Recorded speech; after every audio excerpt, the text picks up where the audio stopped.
Kasi kahit anong mangyari, may ABS-CBN pa rin. Yeah. Oo. Tama yan. May tama, ABS-CBN. oo. Meron, Robby. Sandali. Meron. Uy, Robby, baka sabihin may pinaparinggan ka actor. Itinanggi ng Kapamilya TV host na si Robby Domingo na may pinapatamaan siya nang sabihin at idiin niyang may ABS-CBN pa rin. Sa ginanap na presko ng Pinoy Big Brother Gen 11 nitong Huwebes, July 4, 2024, isa si Robby sa humarap sa press kasama ang co-hosts niyang sina Bianca Gonzalez, Melay Cantiveros, Enchong D, at Alexa Ilacan. Ilan sa mga natanong sa kanila ang tungkol sa talamak na fake audition at cast and call sa PBB na ipinupost sa social media. Bagamat naglabas na ng official statement ang ABS-CBN para paalalahanan ang publiko na walang kinalaman ang Kapamilya Network sa mga pribadong audition at cast and call na mga ito, nahingan pa rin ng komento ang PBB hosts, kabilang na si Robby, kung paano sila nakatulong upang sugpuin ang mga manlolokong netizens online. Sabi ni Robby, maliban sa paggamit ng platform, I guess constant reminder lang for everyone na hindi pa rin nagpapabayad ang ABS-CBN when it comes to all the auditions. Walang bayad po mag-audition, lahat ng ito, part of a service of Filipino. Bagay na dinugtungan naman ni Bianca, sabi niya, siguro ang simple lang para doon sa makakakita ng post online na may audition daw, kapag hindi kayo sure, i-check nyo muna doon sa official account. Usually naman yung official account makakakita kayo ng blue na check, at kung hindi pa rin, magtanong kayo sa ibang tao. Kung may pinapagawa na sa inyong something na medyo hindi maganda, kapag tinanong mo yun sa ibang tao, makakatulong sila para sabihing hindi yun totoo, fake news. Sundot ni Robby, yes, tsaka check yung mga television sets, nandun naman, may mga commercial palagi. Kasi, kahit anong mangyari, may ABS-CBN pa rin. Pagkasabi ni Robby na may ABS-CBN pa rin ay agad nag-react ang kanyang mga co-host, maging ang entertainment press na present sa nasabing event. Hirit ni Bianca, meron, Robby, sa puntong ito ay makikita sa mukha ni Robby ang pagkagulat dahil tila hindi niya inaasahang tutuksuhin siya sa kanyang naging sagot. Sabi kasi ng entertainment editor na si June Lalin, "Nako, ikaw Robby ha, headline ka na namin bukas na, Robby, pinalagan ng aktor na nagsabing wala ng ABS-CBN." Kahit na natatawa, agad na dinipensahan ni Melay Cantiveros ang kanyang co-host. Sabi ni Melay, sumagot lang naman siya doon sa kwan, sa legit na mga kwan.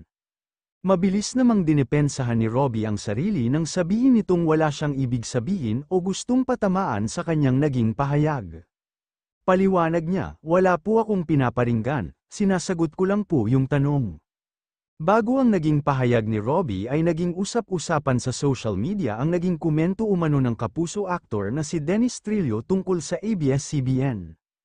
Sa TikTok noong July 1, tinanong ng ilang netizens si Dennis ukol sa hindi pagsama ng asawa niyang si Jenilyn Mercado sa station ID na inilabas ng GMA7. Si Jenilyn ay homegrown talent at isa sa itinuturing na big stars ng Kapuso Network kaya hindi maiwasang magtaka ang netizens kung bakit wala siya sa nasabing station ID. Tanong ng isang netizen kay Dennis, "Kuya Dennis, sana masagot mo ito, bakit wala si Ma'am Jen sa GMA station ID at totoo ba nalilipat na siya sa ABS-CBN?" Nakakaintrigang sagot umano ni Dennis, may ABS pa ba? Noong July 10, 2020, pinatay ng Kongreso, sa ilalim ng administrasyon ni dating Pangulong Rodrigo Duterte, ang franchise renewal application ng ABS-CBN.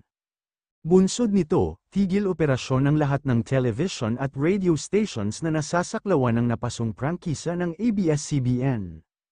Tinatayang halos kalahati ng 11,000 empleyado ng kumpanya ang nawalan ng trabaho. Agad na nag-trending sa X ang naging sagot umano na ito ni Dennis, kung saan marami sa netizens ang naghimutok sa tila raw pabalang na sagot ng aktor.